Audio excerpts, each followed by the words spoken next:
वीर भगवान की जय बोलिए। अनंता अनंत सिद्ध परमेष्टि भगवानों की जय बोलिए। आचार्य भगवान श्री शुभ चंद्र जी आचार्य की जय बोलिए। पांडव पुराण ग्रंथ की जय बोलिए। महाभारत ग्रंथ की जय बोलिए। इस ग्रंथ के अनुवाद करता श्री पंडित नंदलाल जी जैन विशारद जी की जय बोलिए। इस युग के प्रथमाचार्य श्री चारित्र चक्रवर्ती आचार्य भगवान श्री शांत सागर जी महान मुनिराज की सभी आगंतुक अतिथि ज्ञानदानंद गुरुकुल के छात्र छात्रागण अभिभावक अध्यापक एवं सभी अन्य जीव जंतु जो भी इस स्वाध्याय की वेला में प्रत्यक्ष रूप से अथवा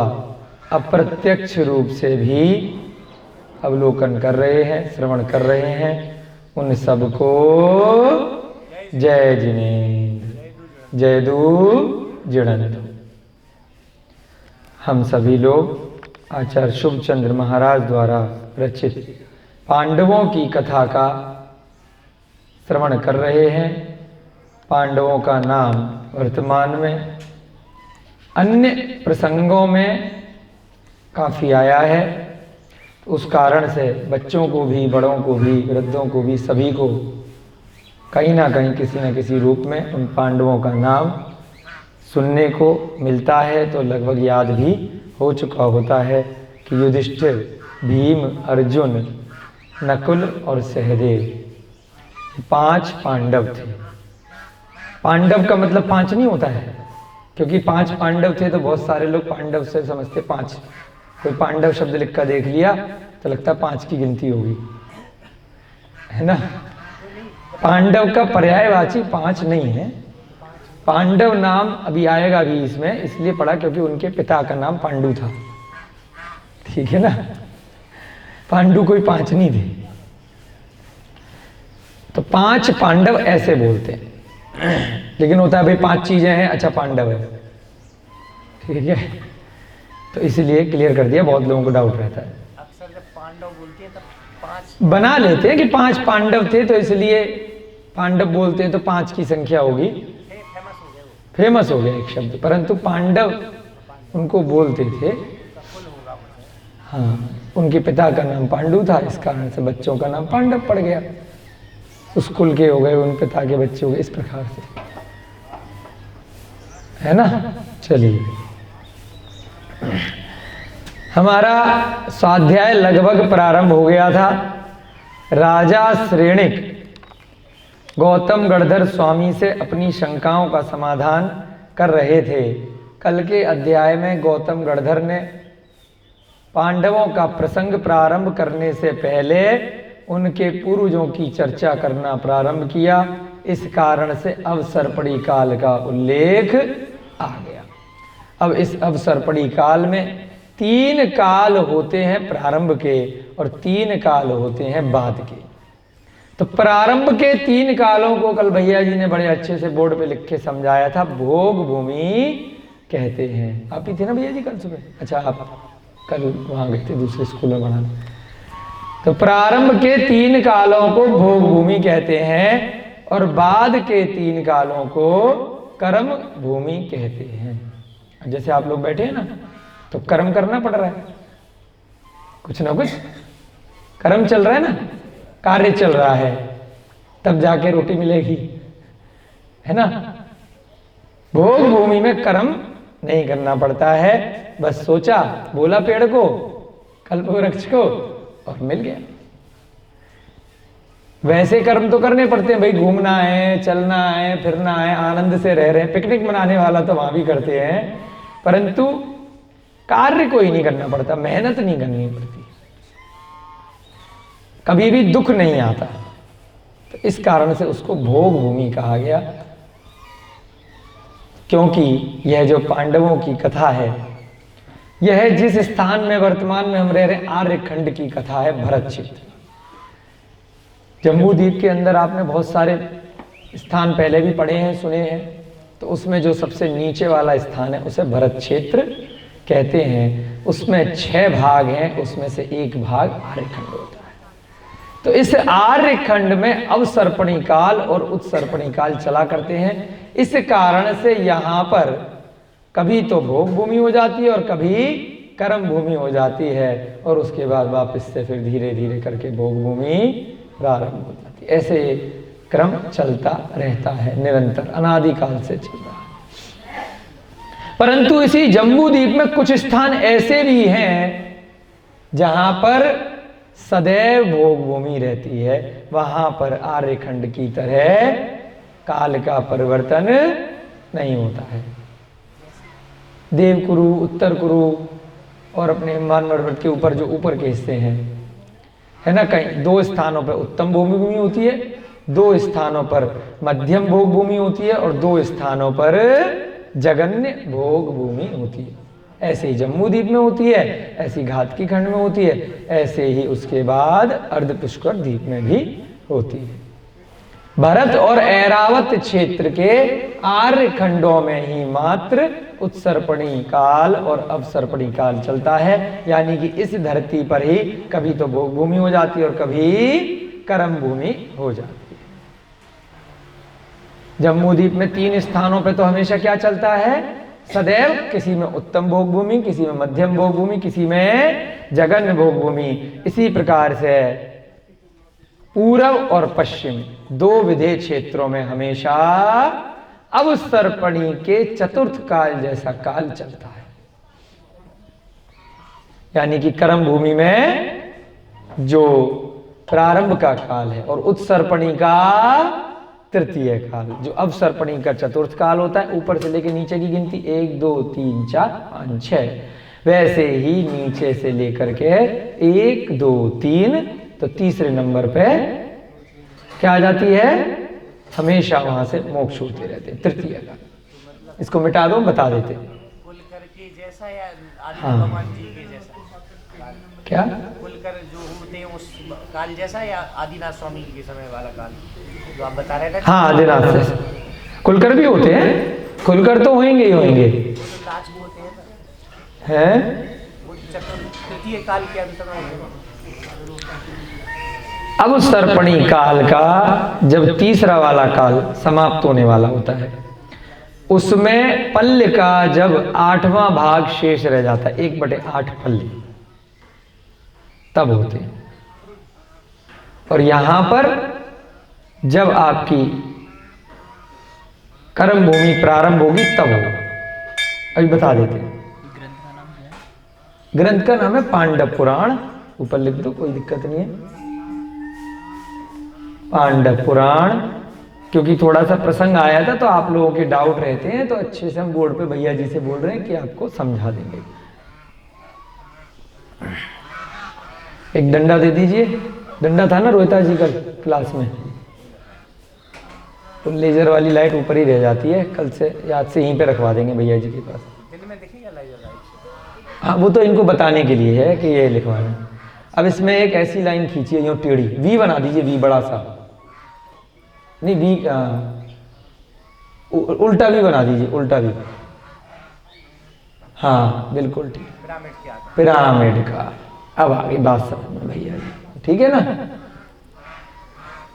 अब इससे हम थोड़ा सा आपको समझाते हैं, ये हमने अपने समझने के लिए तरीका बनाया है, आप लोगों को भी आसान तरीके से बता देते हैं। ये वाला जो काल है, यहाँ पे लिखो 1 2 3 4 5 6, ऐसे गिनती लिखनी है यहाँ पर। 1 2 3 4 5 और 6। यहां पर गिरता हुआ काल है, वैसे तो गिनती बढ़ रही है, परंतु रैंक देखा बच्चों, तुम कौन सी क्लास में थे? 12th में, 9th में हो। रैंक सुना है? क्लास में जो नंबर 1 आता है, जो प्रथम आता है बच्चा, फर्स्ट आता है, तो वो अच्छा होता है या सबसे नीचे वाला वो खराब माना जाता है, मूर्ख माना जाता है? सबसे अच्छा होता है। गिनती तो सबसे छोटी है, 1 नंबर है, 1 नंबर लिखते हैं ना उसको। नंबर 1 कौन आया, नंबर 2 कौन आया, नंबर 3 कौन आया, क्या मतलब हुआ?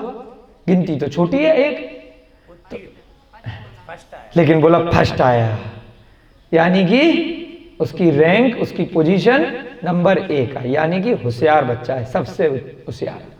गिनती भले ही अब मान लीजिए क्लास में 40 बच्चे हैं, अब किसी का 40वां नंबर आया, वो तो कहेगा मैं सबसे बढ़िया हूं, सबसे ज्यादा संख्या है मेरी, लेकिन उसको माना जाएगा कि सबसे पुअर है। पुअर बोलते हैं स्कूल में, याद आ गया मेरी, है ना, गुड पुअर ऐसे लिखते हैं ना, हाँ है ना, ऐसे होता है ना कि जिसकी भले गिनती में 40 है, 10 है, 20 है, परंतु टॉप वाले बढ़िया माने जाएंगे। ऐसे ही यहां पर इस काल को गिरता हुआ काल मानते हैं। भले ही गिनती बढ़ रही है, ये वाला प्रश्न आता है बहुत लोगों का कि भाई 6 की संख्या तो बढ़ रही है, तो गिरता हुआ काल क्यों बोला? ये तो बढ़ रही है ना संख्या। वो रैंक के हिसाब से बच्चों को समझने के लिए बड़े आसान तरीके से, जैसे स्कूल में अभी हमने बोला ना फर्स्ट आएगा तो वो अच्छा है, तो फर्स्ट वाला काल सबसे अच्छा है, फर्स्ट वाला जो पीरियड है वो सबसे बेस्ट है, दूसरा वाला थोड़ा कम अच्छा है, तीसरा वाला और कम अच्छा है, फिर चौथा वाला और कम और कम और कम। तो अभी हम कौन से काल में रह रहे हैं? अभी हम 5वें नंबर पे आ गए हैं, इसीलिए इतने दुख, इतनी परेशानियां, इतनी टेंशन, इतना सरदर्द। एक परेशानी खत्म होती है, दूसरी पता नहीं कहां से, मतलब क्षणिक सुख मिलता है। जैसे तैसे तो इस परेशानी से निपटे थे, अब सर पे फिर ये दूसरी आ गई। ऐसी करते करते करते करते कब आदमी मर जाता है पता ही नहीं चलता है ना। बचपन में बच्चा पैदा होता है तब से ही रोना धोना, मम्मी की डांट, पिताजी की डांट, फिर स्कूल का इतना होमवर्क, एक परेशानी, मतलब पैदा होने के साथ ही ढेर धनाधन। उसके बाद जरा सा जैसे तैसे एग्जाम दिए, शांति मिली, अगले दिन फिर अब दूसरी तैयारी शुरू हो गई, दूसरा कंपटीशन शुरू हो गया, 12th करी, अब कॉलेजों के पेपर शुरू हो गए, कॉलेज जैसे तैसे निपटे, तो उसके बाद नौकरी की चिंता शुरू हो गई, जैसे तैसे नौकरी मिली तो वहां पे रोज की बॉस की चिक चिक शुरू हो गई, जैसे तैसे एक समस्या से समाप्त होते हैं, फिर दोबारा घर वालों ने शादी कर दी, उसके बाद फिर अरे बड़ा अच्छा लग रहा, बढ़िया फोटो खिंचाए, फिर नई समस्या शुरू हो गई बीवी की, फिर बच्चों की समस्या शुरू हो गई, फिर उन बच्चों की शादियों की, उनकी पढ़ाई की, ऐसे ही आदमी पागल हो जाता है इस पंचम काल के कारण से। काल का इफेक्ट है, आपका हमारा किसी का कोई दोष नहीं है, थोड़ा बहुत दोष हमारा भी है, क्योंकि पिछले भव में हमने ऐसे कर्म किए जिसके कारण से पंचम काल में जन्म मिल गया, है ना। सीता जी का जब राम जी को डाउट हुआ लोक अपवाद के कारण से कि भाई इनका कोई रावण के साथ संबंध तो नहीं रहा, इतने दिन वहां रह करके आई हैं, तो सीता जी को जंगल में छुड़वा दिया।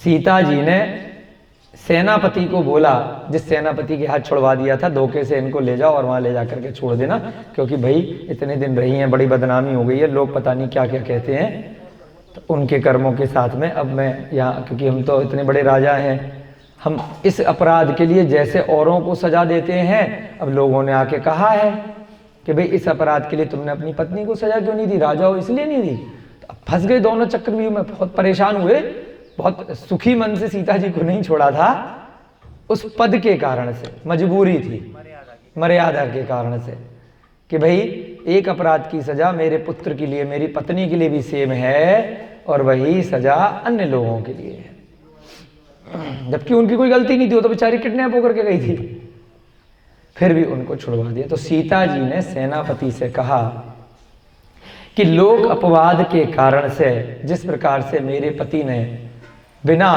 मेरी परीक्षा लिए हुए, बिना सत्य की जांच पड़ताल किए हुए, खाली कुछ लोगों के कहने से मुझे इस प्रकार से मरने के लिए वन में छोड़ दिया है, जाओ अपने राजा को कह देना कि कहीं कोई अरिहंत की वाणी पर, जिन वाणी पर यदि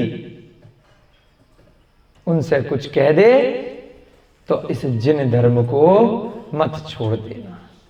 दूसरा क्या संदेश दिया कि यदि मेरा चरित्र अपवित्र है, यदि उस पे लांछन है, और यदि मैं असत्य बोल रही हूं, तो अगले भव में मुझे पंचम काल में जन्म देना। ये बोला सीता जी ने, यानी कि उन्हें भी उस समय पता था कि पंचम काल कितना बुरा होता है। नरक में नहीं बोला कि नरक में जन्म दे देना, वहां तो बहुत कष्ट है। इसी कारण से हमने कुछ न कुछ जरूर गलत काम किए होंगे, परंतु उन गलत काम के बाद भी हमने कुछ ऐसा निमित्त मिल गया होगा, कुछ अच्छे काम किए होंगे जिससे कि स्कूल में जन्म मिल गया, ज्ञान दानम गुरुकुल के अध्यापक, छात्र छात्रागण, संस्था के लोग बन गए।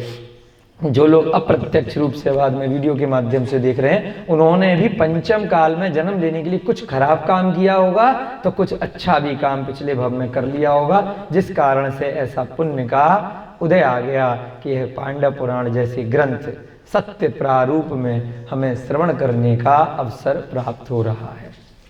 और संसार के अन्य लोग जितने भी कषाय पाप इत्यादि करते हैं, हम किन्हीं न किन्हीं कारणों से भी उन पापों से, उन बुरे कामों से, मन वचन काय से जितना यथासंभव हो बचने का प्रयास इस स्वाध्याय के कारण, जिन मंदिर के कारण, अन्य धार्मिक क्रियाओं के कारण हम कर पा रहे हैं, उसके बाद भी हमने कुछ न कुछ अच्छा कर्म किया होगा। तो इस प्रकार से ये जो काल है, यहाँ पे ऐसे लाइन खींचिए और नीचे एरो लगाइए, यानी गिरता हुआ काल।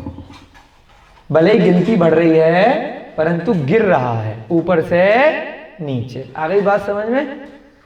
उसके बाद क्या होता है, ये जो पहला काल, दूसरा काल और तीसरा काल, कल भैया जी ने बोर्ड पे लिखा था, इन तीनों को बोलते हैं भोग भूमि।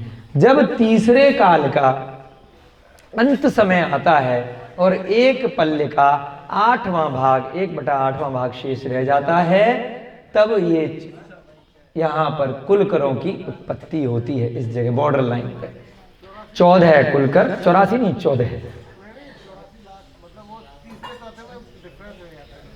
नहीं 84 लाख नहीं है डिफरेंस, एक पल्ले का 8वां भाग, क्योंकि पल्ले 1 करोड़ पूर्व से बहुत ऊपर की संख्या होती है, उसको हम गिनतियों में नहीं गिन सकते। उसके लिए आपको 100 योजन का गड्ढा करना पड़ेगा, मेढ़ों के बाल जिसका दोबारा हिस्सा नहीं किया जा सके ऐसा उसको भरना पड़ेगा। उसके बाद चक्रवर्ती की सेना से उसको दबाना पड़ेगा, बिल्कुल ठोस करना पड़ेगा, फिर 1 वर्ष में एक बात निकालना है। एक साथ 14 नहीं आते, एक एक करके आते हैं। कल नाम भी लिखवाए थे ना, भैया जी ने नोट कर लिए थे ना, सबने 14 कुल करके। अंतिम कुल करते नाभिराय, जो आदिनाथ भगवान के पिता थे इस काल में, जिस अवसर पर काल में हम रहे थे। चतुर्थ काल में 24 तीर्थंकर होते हैं, पंचम काल में हम रह रहे हैं, छठे काल में धर्म बिल्कुल 0 हो जाता है। न तीर्थंकर हैं, न मुनि महाराज हैं, न इस तरह का कोई स्वाध्याय है। आज से 18,000 लगभग साल और बीतेंगे, फिर ये धर्म नाम की कोई चीज नहीं रह जाएगी। आप लोग जैसे खेती वेती करते हैं, ये सब बंद हो जाएगा। अग्नि बंद हो जाएगी, अग्नि बंद हो जाएगी तो उस कारण से बहुत दिक्कतें आने लगेंगी। ना खाना बन पाएगा तो क्या खाएंगे? जैसे सूअर खाता ना मिट्टी कीचड़, आदमी तो रहेंगे, ऐसा नहीं आदमी नहीं रहेंगे, आदमी भी रहेंगे, औरत भी रहेंगी, जानवर भी रहेंगे, परंतु बहुत बुरे कर्मों के कारण से वो सब यहाँ पर बहुत हिंसा आदि करेंगे, क्योंकि जब खाने को नहीं होगा तो एक दूसरे को खाएंगे। अगले 21,000 साल बहुत, इस वाले 18,000 साल और निकलेंगे, उसके बाद और भी बुरे होंगे। वो किसके लिए हैं? जिन्होंने पिछले भव में बुरे कर्म किए और फिर उनको ठीक नहीं किया, तो बुरे की बुरे बने रहे, वो सब छठवें काल में जाकर के उत्पन्न होंगे। कचरा, कूड़ा, मिट्टी, यही सब चीजें कीचड़ खाएंगे और उसके बाद में फिर वहां से नरक जाएंगे। बुरा होता जा रहा है, डिमोशन, हाँ। अब भैया जी इसको यहाँ पे लिख दो, अवसर्पणी काल। हाँ अभी लिखा देंगे, कल वैसे लिखवा दिया था भैया जी से कल। अच्छा इन्होंने लिखा था, संकल्प जी ने, अवसर्पणी काल, ठीक है। इसका टोटल होता है 10 कोड़ा कोड़ी सागर, है ना। कल अलग से लिखवाया था, 4 कोड़ा कोड़ी सागर कल लिखवा दिया था। 4 कोड़ा कोड़ी सागर, 3 कोड़ा कोड़ी सागर, 2 कोड़ा कोड़ी सागर, 4 और 3 7 और 2 9। एक कोड़ा कोड़ी सागर में ये तीनों, जिसमें कि ये 21,000 साल का, ये 21,000 साल का, बाकी बचा एक कोड़ा कोड़ी सागर में से 42,000 वर्ष कम चतुर्थ काल का। तो नीचे टोटल लिख लीजिए 10 कोड़ा कोड़ी सागर, 10 कोड़ा कोड़ी सागर। अब पल्ल से भी 10 कोड़ा कोड़ी पल्ल का एक सागर होता है ना। और जो अभी संख्या बताई थी ना, गड्ढा करना है योजन का, वो सब उससे बनता है उद्धार पल्ले। फिर उसमें असंख्यात गुणे समय से गुणा करते हैं, फिर बनता है अद्धा पल्ले। फिर उसमें फिर से असंख्यात गुणे समय के वर्षों का गुणा करते तो बनता है उद्धार, है ना। फिर अद्धा पल्ले, पहले क्या बनेगा, उद्धार पल्ले, फिर अद्धा पल्ले और फिर पल्ले, फिर पल्ले के बाद आती है सागर। तो बहुत बड़ी संख्या है एक सागर। तो इसलिए समझ लो, अगर गलती करी तो डंडे से पिटाई नहीं होगी वहां नरक में, वहां तो बहुत बुरे कष्ट मिलेंगे अगर एक सागर के लिए भी पहुंच गए तो। बहुत लंबा समय आराम से निकालना, और अगर अच्छे काम कर लिए तो सीधे स्वर्ग पहुंच जाओगे, सागरों तक भोग भोगोगे अच्छे से। हाँ, यहां पर लिखो अब इसके बाद है इधर से उत्सर्पणी काल। उत्सर्पणी काल, हाँ यहां से लिखो, अभी समझाने के लिए 6 लिख दो। 6 5 5 के सामने, हाँ उधर से 5 के सामने 5, 4 के सामने 4, 3 2 1। अब यहां पे लिख दो भैया जी उत्सर्पणी काल। उत्सर्पणी काल। अब यहां पे जैसे ऐसे गिरता हुआ एरो बनाया था ना, यहां पे एरो बना उठता हुआ नीचे से ऊपर। सर्पणी इसलिए बोला क्योंकि सर्प जैसे कभी फन फैला के ऐसे खड़ा हो जाता है ना, सर्प की तरह, कभी उसका मन करता है तो ऐसे नीचे लेट जाता है, उठता है तो अच्छा है, उसका फन दिखाई देगा। तो इस काल में उठता हुआ काल अच्छा हुआ। ठीक है, ये अभी समझाने के लिए गिनती लिखी है, परंतु इसकी गिनती गिनेंगे नीचे से ही। तो अब इसके बगल में लिख दीजिए 1 2 3 4 5 6। अगर नीचे से गिनती करेंगे 1, ये 6 5 4 3 2 1, इसकी समझाने के लिए अभी करा, इसको मिटा देंगे अभी इसके बाद। ठीक है, 1 2 3 4 5 और 6।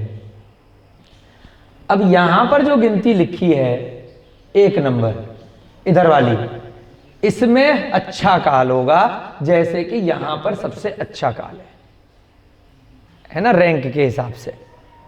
और गिनती के हिसाब से ये जो 1 नंबर वाला काल है वहां पर 6 की तरह से होगा एकदम से। जैसे ही बुरा काल खत्म हुआ एकदम से अगले दिन तो बहुत अच्छा काल नहीं आ जाएगा, धीरे धीरे आएगा। जैसे आपकी परेशानियां बहुत ज्यादा थी, एकदम से जादू से अगले दिन तो ठीक नहीं होगी, धीरे धीरे ठीक होंगी। दुख जो है धीरे धीरे शनै शनै शनै शनै अभ्यास से ठीक होगा। ऐसे ही ये 6 वाला काल यहां पर सेम कहलाएगा प्रथम काल, पहला।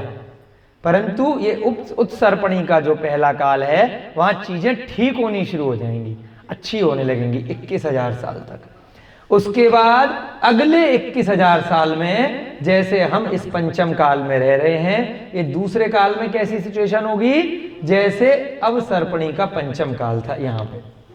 ठीक है, तो धीरे धीरे और ठीक होंगी।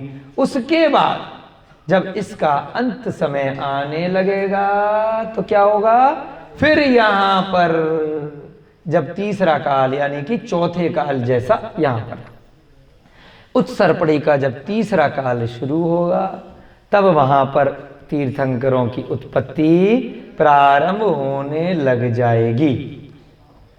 और ठीक उससे पहले यहां पर फिर उसके बाद क्या होगा, यहां पर जब तृतीय काल के समय में ही इसमें तो चतुर्थ काल में हुई थी कुलकरों की उत्पत्ति, और यहां पर इस काल में अंत में तृतीय काल के जब तीर्थंकर वगैरह हो जाएंगे तो अंत समय में धीरे धीरे कर कर यहां पर कुलकरों की उत्पत्ति होने लगेगी। फिर वहां पर क्या होगा, भोग भूमि यहां पर प्रारंभ होने लग जाएगी। कल्प वृक्ष धीरे धीरे आने लग जाएंगे, कुलकर वगैरह आएंगे यहाँ पर, है ना।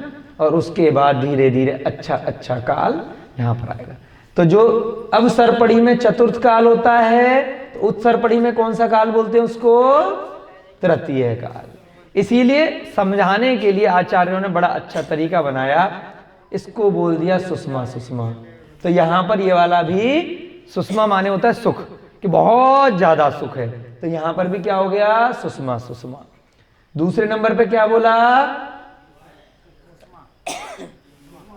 खाली सुषमा, थोड़ा सा सुख कम हो गया। फिर क्या बोला तीसरे पे, नहीं दुख बाद में कम है, सुषमा दुष्मा, सुख ज्यादा है। तीसरे काल में दुख थोड़ी है ज्यादा, दुख बाद वाली संख्या आ गई दुखमा, यानी कि दुख थोड़े कम है, सुषमा दुष्मा। फिर यहां पर क्या हो गया है, खाली दुष्मा से शुरू हुआ, यानी कि थोड़ा सा दुख है लेकिन मोक्ष जा सकते हैं इस वाले में। हाँ पंचम काल में दुख में, यहां पर दुख है और सुख भी। हाँ उसके बाद यहां पर दुखमा, और फिर ये बहुत ज्यादा दुख हो गए, दुखमा दुखमा। इस प्रकार से 6 काल, और ये इसी प्रकार से यहां पर चलते हैं। थोड़ा थोड़ा समझ में आ गया आपको, थोड़ा थोड़ा से समझना है, बाकी अंदाजे से फिर उसके बाद और पक्का हो जाएगा, बार बार जब चीजें रिपीट होंगी। तो यहां पर कल हमने पढ़ा था कि अब अवसर्पणी काल का जब चौथा काल है प्रारंभ होने वाला, यहां पर तृतीय काल के अंत में इस जगह पर भोग भूमियां खत्म होने लग गई, तो कल्प वृक्ष नष्ट होने लग गए। तो 14 कुलकर एक एक कर करके आए, उन्होंने समस्याओं का समाधान किया। अंत में जाकर नाभिराय जी आए, उन्होंने बताया कि भाई मनुष्य का बच्चा कैसा पैदा होगा। तो आपको जो नाभि पे नली है जो बच्चे को भोजन देती है, उसको कैसे आपको हटाना है वह सिखाया, ठीक है ना। उसके बाद क्या हुआ, अब आगे स्वाध्याय करेंगे। आज का स्वाध्याय प्रारंभ होने जा रहा है, अभी तक कल तक की चर्चा चल रही थी। अब इसके बाद आपको आज का स्वाध्याय सुनाएंगे, उससे पहले प्रतिदिन की भांति मंगलाचरण करेंगे हम सब मिलकर के एक साथ, ठीक है ना। मंगलम भगवान वीरो, मंगलम गौतमो गढ़ी, मंगलम कुंद कुंदाध्यो, जैन धर्मोस्तु मंगलम, सर्व मंगल मांगल्यम, सर्व कल्याणकारकम, प्रधानम सर्वधर्माणां, जैनम जयतु शासनम, जैनम जयतु शासनम, जैनम जयतु शासनम, जैनम जयतु शासनम। सर्वे श्रोतारः सावधानतया शृण्वन्तु। यहाँ ये चीज हमेशा याद रखना कि आर्यखंड में ही हो रहा है ये सब, वो भी किसके आर्यखंड में, केवल भरत क्षेत्र के और ऐरावत क्षेत्र के। आर्यखंड विधेय क्षेत्र में भी होते हैं, परंतु वहां पर इस प्रकार का काल का परिवर्तन नहीं होता है। तो वहां कौन सा काल चलता है हमेशा, जो चतुर्थ काल का, ये वाले चतुर्थ काल का प्रारंभ का काल चलता है। चतुर्थ काल में भी धीरे धीरे करके काल गिर रहा है ना। पहले तीर्थंकर आदिनाथ भगवान के समय में आयु, अधिकतम आयु होती थी 1 करोड़ पूर्व। पूर्व का मतलब है 84 लाख गुणा 84 लाख, एक पूर्व, और फिर उसमें 1 करोड़ का गुणा और करो तो 1 करोड़ पूर्व। तो यहां पर जो आयु होती थी प्रारंभ में 1 करोड़ पूर्व, वैसी आयु हमेशा विधेय क्षेत्र के आर्यखंड में चलती है। तो जो सीमंदर भगवान है उनकी आयु कितनी है, 1 करोड़ पूर्व। इस प्रकार से वहां पर उत्कृष्ट आयु, सबसे अधिक आयु 1 करोड़ पूर्व की विधेय क्षेत्र में आर्यखंड में रहती है। विदेह क्षेत्र के लोग मर के क्यों नहीं आ सकते हैं? और हम लोग भी जा सकते हैं। आप भी जा सकते हैं, विद्याधर अगर हैं आप, विद्याधर मनुष्य जा सकते हैं पूरे 2.5 द्वीप में कहीं भी, और हम और आप भी जा सकते हैं, परंतु वर्तमान में पंचम काल में अपने पास साधन नहीं है। अभी जाने की नहीं कह रहे, मर के कह रहे। मर के तो कहीं भी जा सकते हो, पूरे 343 गणराजू का है 3 लोग, ऐसा जरूरी है? जैसे कर्म करोगे भैया जी चले जाओगे। ऐसा नहीं है वहाँ जो गया मोक्ष गया, ऐसा नहीं है। नहीं, विदेह क्षेत्र में सारे मोक्ष थोड़ी चले जाएंगे, है ना, वहां पर भी राजा महाराजा सब हैं, तुलना में अच्छा बताते हैं। तुलना में अच्छा है, वहां से निरंतर मोक्ष होता रहता है। केवल 608 जीव 6 महीने 8 समय में मोक्ष जाते, इससे न अधिक कभी जाते न कम जाते, सिर्फ वहीं से पूरे 3 लोक से, यानी कि 2.5 द्वीप से, क्योंकि 2.5 द्वीप से ही मनुष्य होते हैं, मनुष्य के अलावा कोई मोक्ष नहीं जा सकता है। मनुष्य खुशी की बात है। हम मनुष्य हैं, बहुत खुशी की बात है। वर्तमान में अभी जिस स्थान पे हम रह रहे हैं यहाँ पर मोक्ष नहीं है, क्योंकि पंचम काल चल रहा है, इसमें अवसरपड़ी में हुंडा अवसरपड़ी काल के कारण थोड़े से लोग इसके प्रारंभ में जम्बू स्वामी इत्यादि मोक्ष गए हैं, सीमंधर श्रीधर, है ना, पंचम काल में, परंतु उनके बाद मोक्ष नहीं होगा। उनका नियोग होगा इसलिए। हाँ, हुंडा अवसरपड़ी के कारण से गए। चलिए अब आगे का स्वाध्याय प्रारंभ करते हैं। नाभिराय जी 14वें कुलकर थे, उन्होंने बहुत सारा ज्ञान दिया। उसके बाद उनकी शादी हो गई मरु देवी से, और उनके बच्चे हुए ऋषभ नाथ, जिनको हम आदिनाथ भगवान कहते हैं। क्यों? आदि का मतलब होता है नंबर 1, प्रारंभ वाला, तो सबसे पहले तीर्थंकर थे, इसलिए उन वृषभ देव का नाम क्या पड़ गया? आदिनाथ, आदि तीर्थंकर पहले। कई जगह उसी नाम पर अंग्रेजों ने एडम बोल दिया उनको, आदि से क्या बोल दिया? एडम बोल दिया। कहीं मनु बोल दिया कि मनु पहला मानव था। अलग अलग संप्रदायों में उसका मिलता जुलता रूप ले आए। कहीं शिव बोल दिया, कहीं शंकर बोल दिया, और समानता देखिए सब में कितनी है। शिव जी शंकर जी जो भी हैं उनको भी बोला भाई कैलाश पर्वत पे, आदिनाथ भगवान भी कैलाश पर्वत पे, उनका भी वाहन बैल है, वृषभ है, इनका भी नाम भी वृषभ है, और इनका चिन्ह भी वृषभ का है ना। और आदिनाथ पहले थे जी, प्रारंभ हुआ था सृष्टि का। वर्तमान की जो सृष्टि है चतुर्थ काल, क्योंकि भोग भूमि की तो अपन ने किसी ने नहीं देखी, तो इसलिए भोग भूमि का वर्णन नहीं कर पाते हैं, क्योंकि वहां पल्लियों की आयु है, कल्प वृक्ष इत्यादि हैं। तो यहां से चतुर्थ काल से लेकर के अपना क्या हो जाता है? कर्म भूमि प्रारंभ हो जाती है। तो इसलिए चतुर्थ काल के कहते हैं, बहुत सारे अवशेष आज भी मिल जाते हैं, प्राचीन मंदिर इत्यादि अंत के काल के होंगे। तो इसलिए आदिनाथ को कहीं एडम, कहीं अलग अलग नामों से बुला देते हैं। हम लोग एक बार गए थे इथोपिया, एक अफ्रीका में जगह है, तो उसकी राजधानी है अडीस अबाबा। क्या राजधानी है? अडीस अबाबा। हमारे साथ बाबूजी थे निर्मल सेठी जी, बहुत सारे पुरातत्व वाले स्कॉलर थे, 25-30 लोग, ट्रांसलेशन करने वाले स्कॉलर लोगों का ग्रुप गया था। वहाँ पे सेमिनार था 1 हफ्ते का इथोपिया अफ्रीका में। तो उनसे पूछा भाई अडीस अबाबा नाम कैसे पड़ा? तो उन्होंने जवाब दिया आदि बाबा से। अब आदि बाबा कौन है? आदिनाथ बाबा। क्योंकि कल बताया था ना, का ज्यादा महत्व नहीं होता है, तो कई जगह इंग्लिश वाले लिख देते हैं, जैसे राम का रामा कर दिया, अंग्रेजी में है तो राम, उसको आगे ए लगा दिया, कृष्ण का कृष्णा कर दिया, कर देते हैं ना। तो ऐसे ही इंग्लिश में लिखने में कभी शुरू में कभी बाद में ए का महत्व कम होता है, इसलिए लिख देते हैं। तो ऐसे ही आदि में थोड़ा सा एक साइलेंट ऐसा लग गया, कालांतर में धीरे धीरे, और बाबा का अबाबा हो गया। भाई क्यों लगा कि भाई आदिनाथ बाबा से रिलेटेड है? क्योंकि वहां पर इतने विशाल जिन मंदिर कहां से आ गए भाई अफ्रीका में? स्वर्ण बिल्कुल से भी बड़ी प्रतिमा चंदापुर भगवान की, अभी वो विलुप्त है, परंतु पूरा की पूरा मंदिर वहां पर, सब जगह चंद्रमा के निशान, सारी पांडुलिपियां, सारे शिलालेख, इतने शिलालेख मिले, इतने मान स्तंभ, बहुत सारी चीजें उस कंट्री में। और आज भी इथोपिया देश चतुर्मास मनाता है। चतुर्मास, अपना ये चतुर्मास चल रहा है ना, 4 महीने पूरे देश में कुछ एक निकृष्ट लोग हर जगह होते हैं, कुछ थोड़े बहुत 1-आधा% को छोड़ करके कोई भी मांस का भक्षण नहीं करता है। उसी परंपरा को फॉलो करते आ रहे हैं। यहां तक कि 4 महीने पशुओं से प्राप्त दुग्ध उत्पादों का भी प्रयोग नहीं करता पूरा देश। वीगन बन जाते हैं क्योंकि मानते हैं कि भाई ये भी कष्ट दे करके आ रहा है।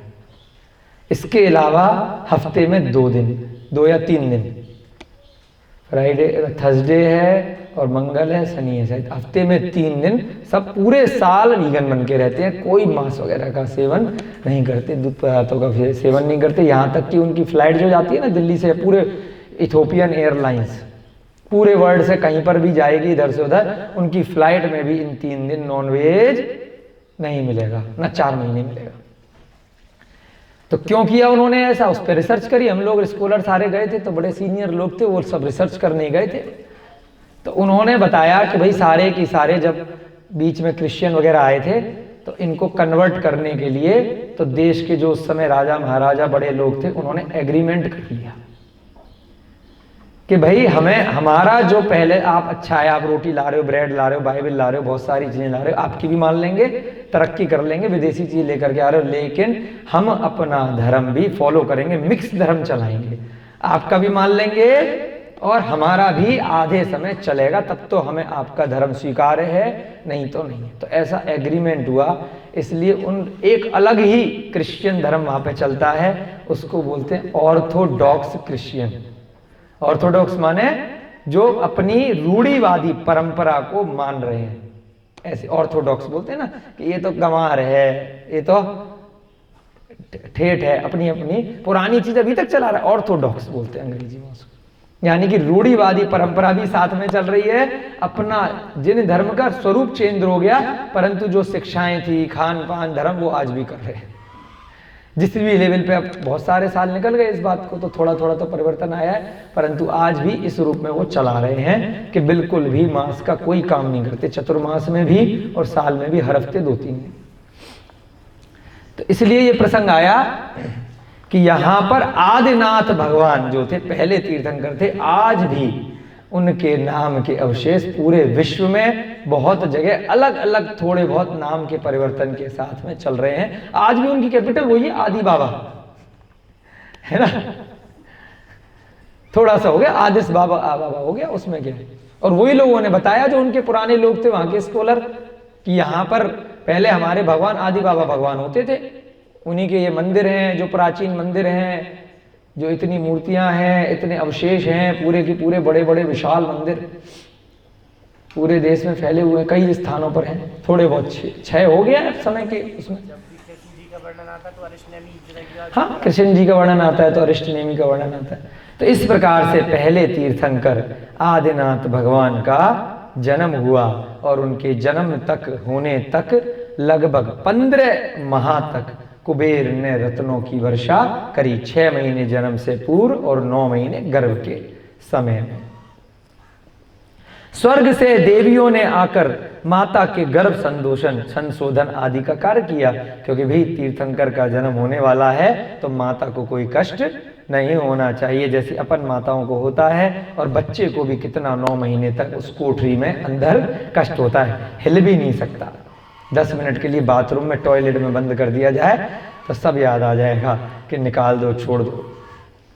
और वहां तो अंदर मल मूत्र रक्त न जाने क्या क्या अंदर गंदगी पस सब है उस गर्भ में। वहां 9 महीने वो जीव निकालता है, हमने भी निकाला है, आप सब ने निकाला है। मनुष्य में आए हैं तो ये भी थोड़ा कष्ट झेल करके आना है। अब बच्चे की क्या गलती है भाई थोड़ा कष्ट पहले से दिया जाएगा, उसके बाद फिर आपको आदत पड़ जाएगी कि भाई कष्ट है। भोग भूमियों में इस प्रकार का गर्भ नहीं होता है, इसलिए वहां जन्म से लेके कोई कष्ट नहीं होता, मृत्यु पर्यंत तक।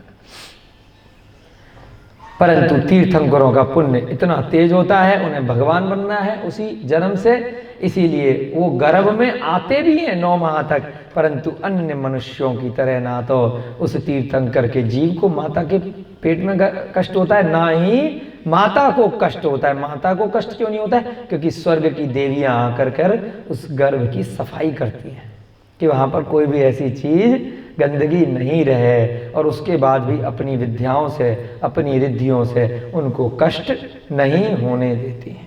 तो 9 महीने तक उसको पता भी नहीं चलता है कि मुझे कितना कष्ट है। बाकी की स्त्रियों को देखो, डंडा ले लेकर के चलना पड़ता है, जरा सा चलना है, धीरे धीरे उठाते हैं उनको, तो कष्ट हो रहा होता है, तभी तो संभालना पड़ता है।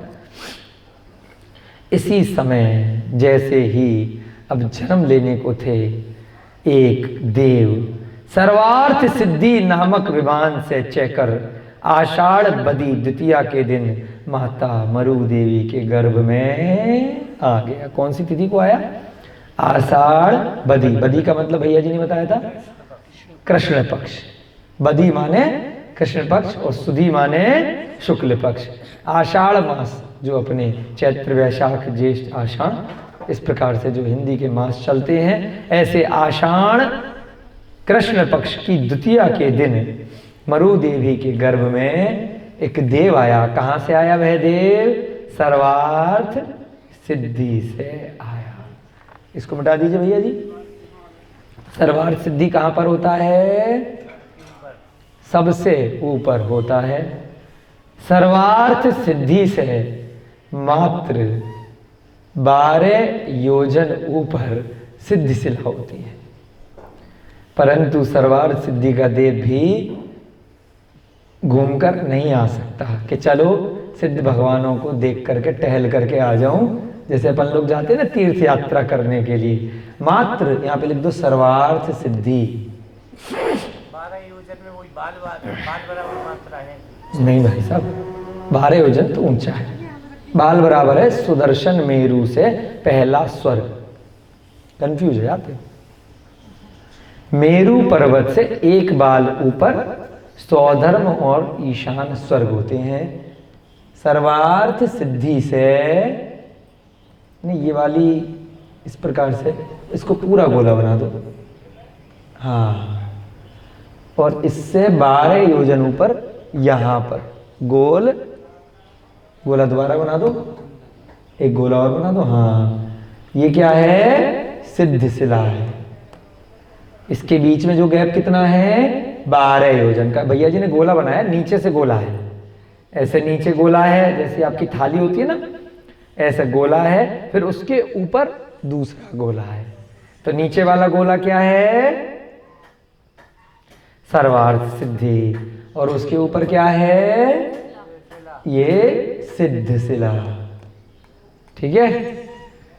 यहां पर सिद्ध भगवान रहते हैं जो मोक्ष चले गए। एक आत्मा के अंदर अनंत आत्माएं चली जाती हैं, क्योंकि उनका शरीर नहीं होता है, कोई कर्म नहीं होते।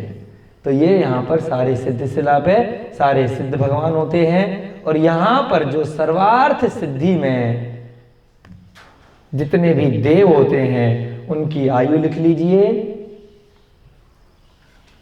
यहां पर लिख लीजिए 33 सागर। कितनी आयु होती है देवों की? सर्वार्थ सिद्धि वालों की 33 सागर।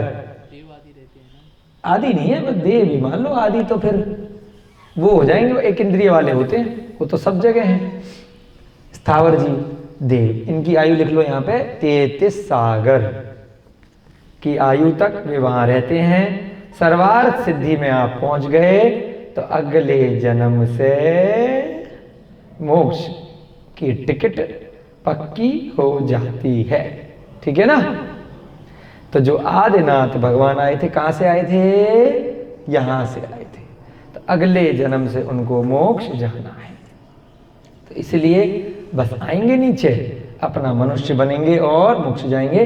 इसके नीचे अन्य अन्य ये वाले 5, इनको बोलते हैं 5 अनुत्तर विमान। तो उनमें से बीच वाला होता है सर्वार्थ सिद्धि। उसके नीचे अन्य स्वर्ग के विमान होते हैं। अनुदिश है, ग्रैवेक है, अनुदिश ग्रैवेक और अनुत्तर। उन सब के नीचे यहाँ पर अभी नहीं लिखवाएंगे, जब प्रसंग आएगा अच्छे से करा देंगे उसको। उसके नीचे होते हैं 16 स्वर्ग, 2-2 के जोड़े में, एक इधर एक इधर, एक इधर एक इधर, यानी कि 8 मंजिल पर 8 इधर 8 इधर, 16 स्वर्ग होते हैं। ठीक है ना? उसके बाद अनुदिश ग्रैवेक, फिर ये वाले अनुत्तर, इस प्रकार से ये विमान होते हैं। 16 स्वर्ग के ऊपर देवियां नहीं होती हैं, खाली देव ही देव होते हैं। वहां पर देवियों का चक्कर नहीं है, परेशान करने वाली नहीं आती। जो युगल स्वर्ग होता है उसमें दूसरे देव उसमें चले जाते हैं? नहीं, अपने अपने विमानों में रहते, नीचे आ सकते हैं किसी भी कल्याणक इत्यादि को मनाने के लिए, ठीक है ना, अपने अपने विमान में रहते हैं। उसके बाद वैसे आ सकते हैं, परंतु ऐसा कहीं प्रसंग नहीं आता कि एक देव का स्वर्ग दूसरे देवों से मिलने जा सकता है, हमें पता नहीं। बाकी यहाँ से मुख्य बात यह है कि बहुत पास में है सिद्धिशिला, परंतु उसके बाद भी यहाँ के देव भी बिना मरे और मोक्ष प्राप्त किए बिना सिद्धों के दर्शन करके नहीं आ सकते। यहाँ के देव सिद्धिशिला पे नहीं जा सकते, नो एंट्री। जो अंतिम सुख है वो तीन लोग में जा सकते हैं अपनी अपनी सीमा के हिसाब से, अपनी अपनी अवधि ज्ञान के हिसाब से, अपनी अपनी रिद्धियों के हिसाब से, लेकिन घूमते नहीं है। जैसे जैसे स्वर्गों में ऊपर जाते हैं, ये जो ऊपर के देव हैं कहीं पर भी नहीं जाते। इनको अहम इंद्र बोला जाता है, मैं अपने आप में इंद्र हूँ, सारे की सारे इंद्र होते हैं। केवल भगवान का जब तप कल्याणक होता है उस समय बस अपने सिंहासन से वहीं से 7 कदम दूर जाकर के दर्शन करते हैं परोक्ष रूप से, और वापस जाकर के अपने ध्यान में लग जाते हैं 33 सागर तक, कहीं चक्करबाजी नहीं करते। 16 से ऊपर वाले कहीं नहीं जाते, 16 वाले घुमक्कड़ होते हैं, जाते रहते हैं। जिनमें कि जो पंचम स्वर्ग है ब्रह्म स्वर्ग, उसके जो ब्रह्म वाले ब्रह्मचारी लोकांतिक देव होते हैं वो भी केवल तप कल्याणक पे जाते हैं, बाकी और कल्याणकों में जाकर के टाइम खराब नहीं करते। सबसे छोटी स्वर्ग सौधर्म ईशान वाले सबसे नीचे के हैं, वो सब जगह जाते हैं, उनको सबसे बड़ा मानते हैं। वो घूमने आते हैं ना यहाँ पर ज्यादातर, बार बार अभिषेक वगैरह करते हैं सौधर्म इंद्र भगवानों के, धर्म की आज्ञा से ये हुआ वो हुआ, क्योंकि अपने मनुष्य लोक में वो ज्यादा घूमने आते हैं ना दर्शन करने के लिए। सारे आते हैं 16 स्वर्ग के, ठीक है। चलिए अब क्या प्रसंग आया था, आदिनाथ भगवान कहां से आए थे, सर्वार्थ सिद्धि से आए थे। विमान पहले पिछले भाव में सर्वार्थ सिद्धि नामक विमान के देव थे, अब मरु देवी के गर्भ में आ गए। भगवान के गर्भ में आते ही मरु देवी ऐसी सुशोभित हुई मानो रत्नों की प्रभा से प्रकाशित हो रही हो। कोई बहुत अच्छी सी अनुभूति उनको ही, जैसी वो देव उनके गर्भ में अपनी आयु, कितनी आयु थी पीछे, 33 सागर की आयु पूरी कर करके मरु देवी के गर्भ में आ गए। भगवान के गर्भ में आते ही मरु देवी बहुत सुशोभित हो गई।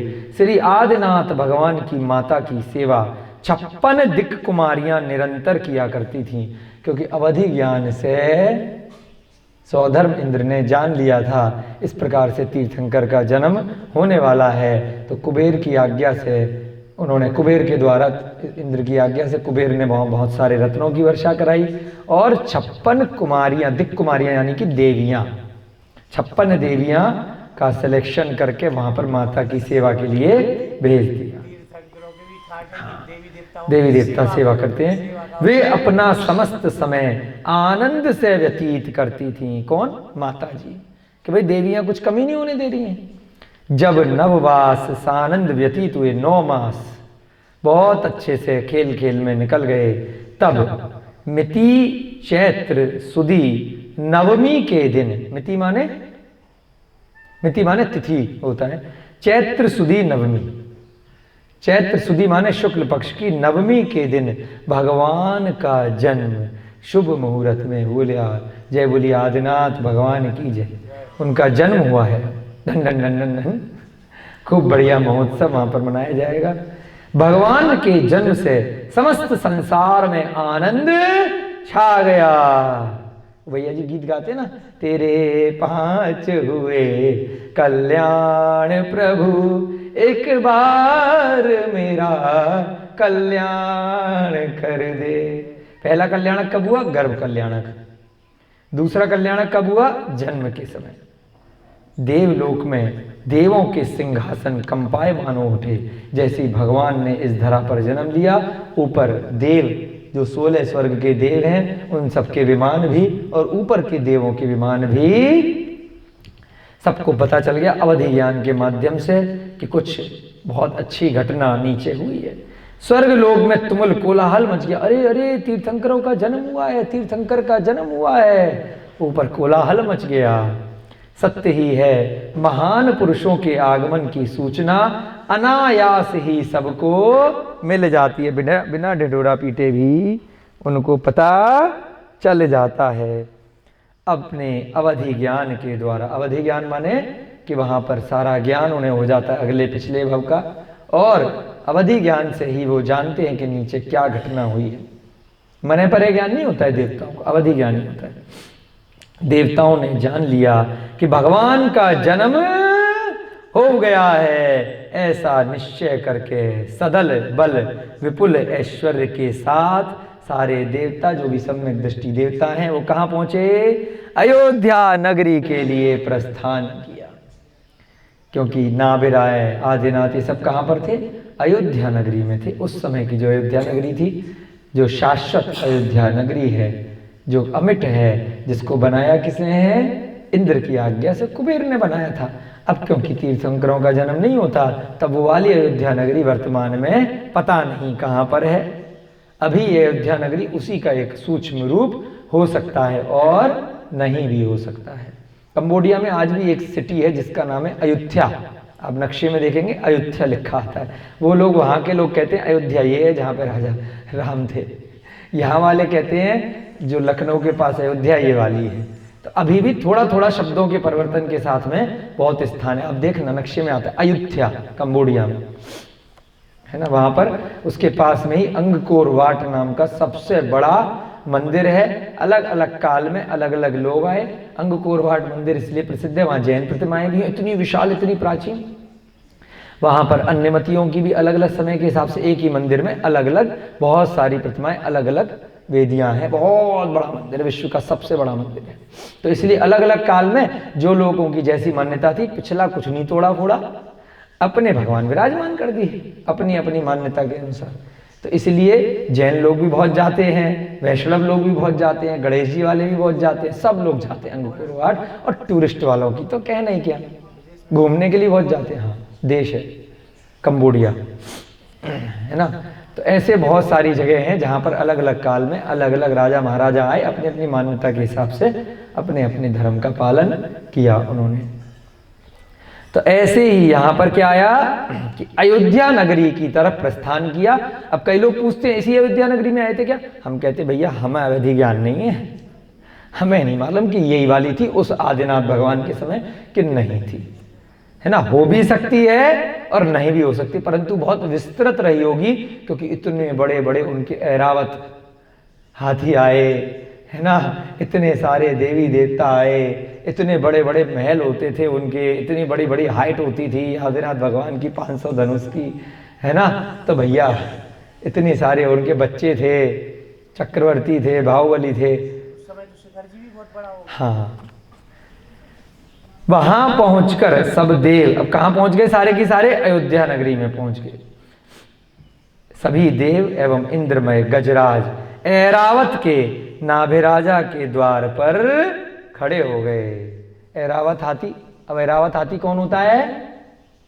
बहुत बड़ा एक हाथी होता है सफेद रंग का, कई सूंड होती है। भैया जी ने बोला ठीक बात है। वह जब स्वर्ग से चलता है तो उस समय वह ऐरावत हाथी 1,00,000 योजन का होता है। कितना? और जम्मू द्वीप का व्यास कितना है? 1,00,000 योजन, यानी पूरे जम्मू द्वीप के बराबर होता है। समझ रहे हो? इतना बड़ा हाथी जम्मू द्वीप में आ जाता पूरे। फिर जम्मू द्वीप में धीरे धीरे धीरे धीरे जब नीचे उतरता है, जब आर्यखंड में आता है तो विक्रिया से वह छोटा होता चला जाता है, क्योंकि 1,00,000 योजन से तो बहुत छोटा है ना आर्यखंड भरत क्षेत्र का। तो जैसे धीरे धीरे अपना रूप छोटा करते करते नीचे आर्यखंड में अयोध्या नगरी से भी बहुत छोटा हो जाता है। चलता कितने में है? 1,00,000 योजन से चलता है। ऐरावत हाथी कौन होता है? त्रियंच गति का जीव नहीं होता है, देव ही विक्रिया से रूप बनाते हैं। इंद्र ने बोला जो जातियाँ होती हैं ना, देवों की जातियाँ, किल्विशक, धीरे धीरे नीचे वाली जो जाति होती है, वाहन वगैरह बनते हैं कि चल भाई अब मेरे को कहीं उड़ के जाना है तो तू हंस बन जा, तू ये बन जा, अब तू भाई तीर्थंकरों का जन्म हुआ है तीर्थंकर का, तो ऐरावत हाथी बन जा, तो देव बनते हैं ऐरावत हाथी, है ना। तो ऐसा ऊपर से पूरा वाहन ऐरावत हाथी पे पूरे नगर को लेकर के बैठता है, सारे देव देवियां नृत्य करते हुए, बड़ा अच्छे से मनोरंजन करते हुए, बजाते हुए वाद्य यंत्रों को बड़े अच्छे से उस ऐरावत हाथी पे बैठ करके नीचे आते हैं।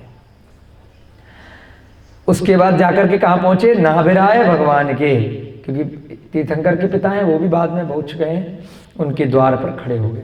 सुंदर रूपवती इंद्राणी महल के भीतर गुप्त रीति से प्रविष्ट हुई। चोरी चोर बन के जाते हैं, ऐसे नहीं जाते, अब वहां चोर बन के पहुंचे हैं, ठीक है। हाथी वगैरह पे आते तब ढिंडोरा वगैरह पिटता, शांत कर लेते ना, चोर आता है तो अब चोरी करने आई है, बच्चे को चुराने, बीच रास्ते में भक्ति करते आते। हाँ, बीच रास्ते में तो भक्ति करेंगे। अब चोरी से वह प्रसूति कक्ष में जा पहुंची, क्योंकि ऐसा है संरचना कि कोई माँ अपने बच्चे को ले जाने नहीं देगी। वो आते हैं ना, वो नपुंसक वाले जो आते हैं, वो आते हैं पूरा किन्नर वगैरह, तो अब मान लीजिए वो बच्चे को चोरी करने आ गया, कोई आ गया आपका बच्चे को, अब अच्छे के लिए चोरी करने ले जा रहे हैं, क्योंकि भगवान का अभिषेक करने ले जाना, पहले हम भक्ति करेंगे बाद में तुम्हारा नंबर आएगा, छोड़ देंगे।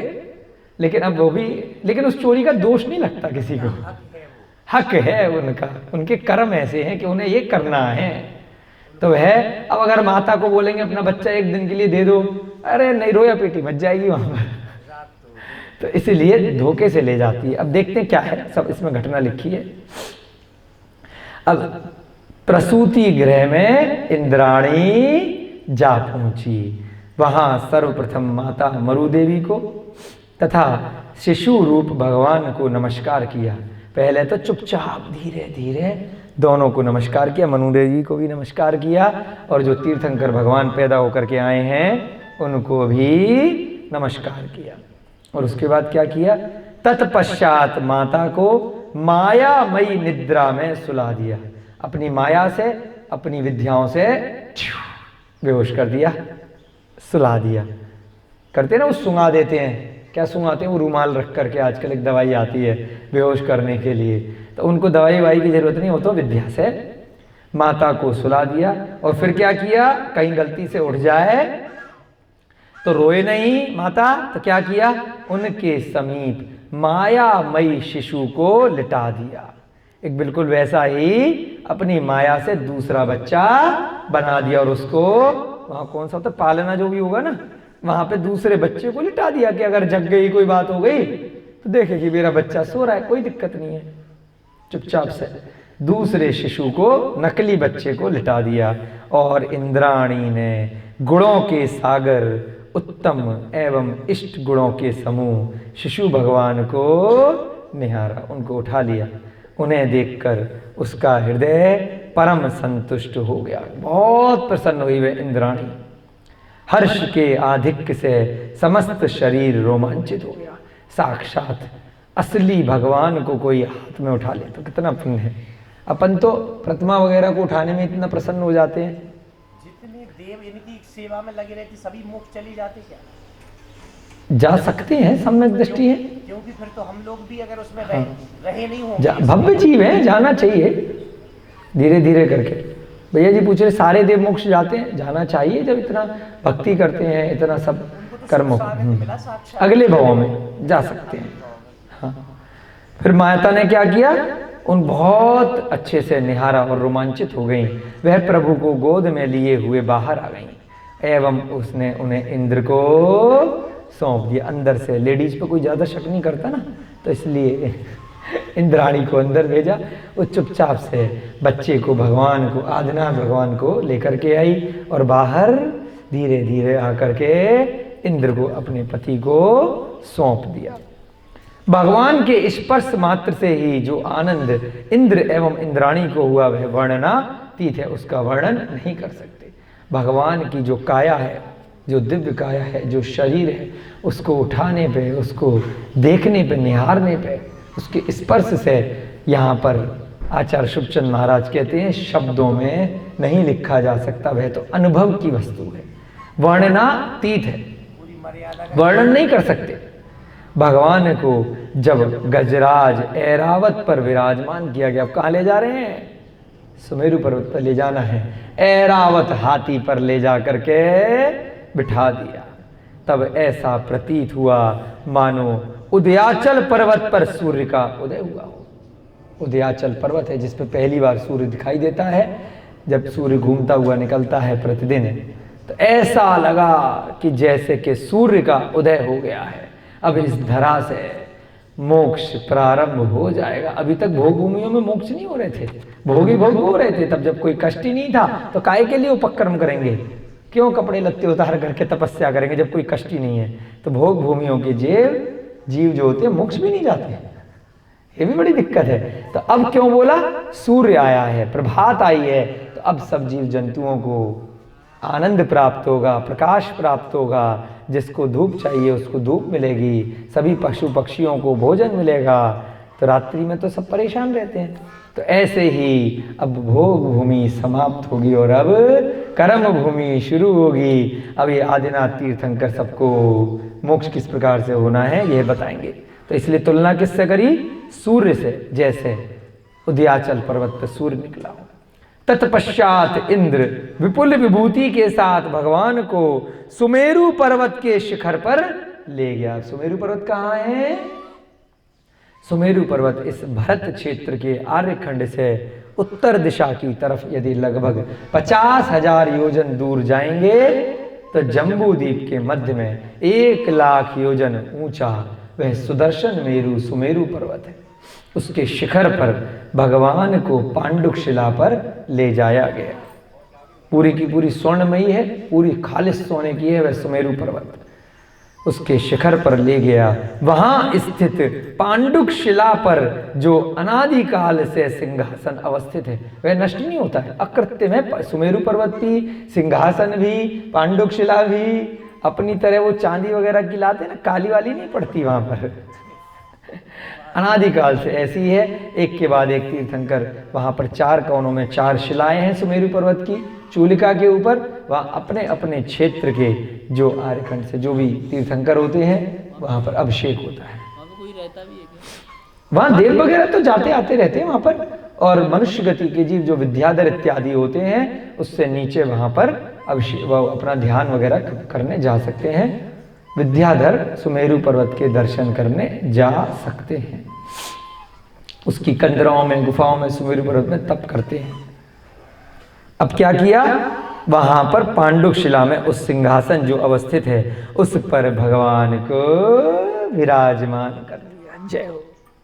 इसके उपरांत देवतागण क्षीर सागर की ओर जल लाने के लिए गए। क्षीरवर समुद्र है अपने जो 2.5 द्वीप के भी बहुत आगे जाकर के, वहां के जल को प्रासुप करने की जरूरत नहीं पड़ती है, बिल्कुल जीव रहित होता है, बहुत ही निर्मल वह जल। ऐसे क्षीरवर समुद्र के जल को लेकर के आने के लिए चले गए। वहां से सुवर्ण के 1008 कलशों में भरकर जल लेकर गए। कितने? 1008 कलशों में योजनों बड़े बड़े बड़े कलश, क्योंकि देवताओं के पास बहुत सारी शक्ति है, रिद्धियां हैं, विद्या हैं, तो इतने योजनों बड़े कलश भी उठा करके ले आए। कितने? 1000 कलश 8। एवं उससे शिशु भगवान का अभिषेक करवाया गया। पीछे मतलब अब शिशु जरा से बच्चे बैठे हैं और धे धनादन इतने बड़े बड़े कलशों से अभिषेक हो रहा है, कोई दिक्कत नहीं है, उनको कोई परेशानी नहीं होती है। उसके बाद भाई अभिषेक करा दिया, नग्न मुद्रा में ही बच्चे को मिला दिया अच्छे से। उसके बाद भगवान को देव पुनीत वस्त्र आभूषण पहनाकर उनकी पूजा करी। उसके बाद जो कल्प वृक्षों से वस्त्र लेकर के अपने यहाँ से आए थे सभी देव, है ना, देव भी कपड़े पहनाते हैं उनको। उस समय तो वो जो तीर्थंकर हैं बालक जो छोटे, वो तो बहुत बड़ी रहती होंगी अभी की अपेक्षा। अभी की अपेक्षा में बड़े रहते हैं, परंतु हाइट उनकी भी धीरे धीरे बाद में बढ़ती है। देव पुनीत वस्त्र आभूषण पहनाकर उनकी पूजा, उन्होंने वस्त्र वगैरह पहनाए देवताओं ने। फिर उसके बाद उनकी पूजा अर्चना करी एवं उनका नामकरण श्री ऋषभनाथ हुआ। किसने रखा नाम? देवी रखते हैं, इंद्री। क्या नाम रखा? ऋषभनाथ भगवान। इस प्रकार उसके बाद उन्होंने वहां पर खूब बढ़िया तरीके से जन्म कल्याणक का उत्सव वहीं मनाया।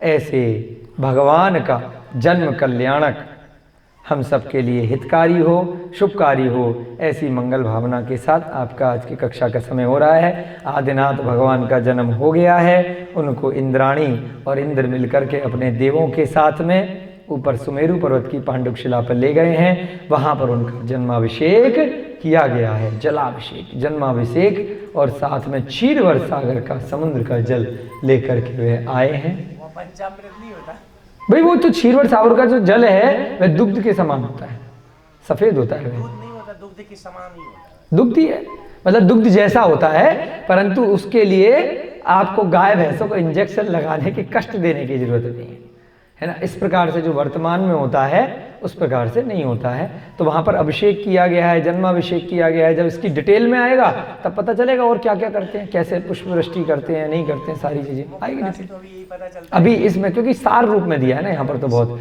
आद्य पुराण के अंदर बहुत डिटेल में है, उसने स्तुति करी है, बहुत चीजें अन्य अन्य ग्रंथों में प्रसंग आता है वहां पर और किस तरीके से अभिषेक होता है। प्रतिमा के अभिषेक का अलग विधान है और जन्माभिषेक में साक्षात उसका अलग विधान होता है। रूप तो वही है नहीं, चतुर्थाभिषेक उसी को तो बोलते हैं। हाँ, अलग अलग होता है, अलग अलग तरीके से विद्याएं होती हैं। तो प्रतिमा पे कैसे करना है, क्योंकि प्रतिमा पे इसलिए चंदन वगैरह का लगाया जाता है कि वह क्षय नहीं हो जाए, क्षीण नहीं हो जाए, बहुत सारे और भी अपेक्षाएं होती हैं, है ना। और वह मनुष्य का अलग तरीका है। तो अलग अलग तरीकों के अलग अलग विधान पूर्वाचार्यों द्वारा रचित ग्रंथों में अलग अलग दृष्टि से आए हैं। जय बोलिए महावीर भगवान की जय, बोलिए आदिनाथ भगवान की जय, बोलिए नाभिराय भगवान की जय, बोलिए तीर्थंकर की माता मरुदेवी की जय, बोलिए आचार्य भगवान श्री शुभचंद्र जी महाराज की, पांडव पुराण नामक ग्रंथ की, महाभारत नामक ग्रंथ की, इस ग्रंथ के अनुवादकर्ता पंडित नंदलाल जी जैन विशारद जी की, इस युग के प्रथमाचार्य श्री चारित्र चक्रवर्ती आचार्य भगवान श्री शांति सागर जी महान मुनिराज की, सभी बच्चों को, बड़ों को, सभी को जय जिनेन्द्र जय दू जड़न दो। अब सभी लोग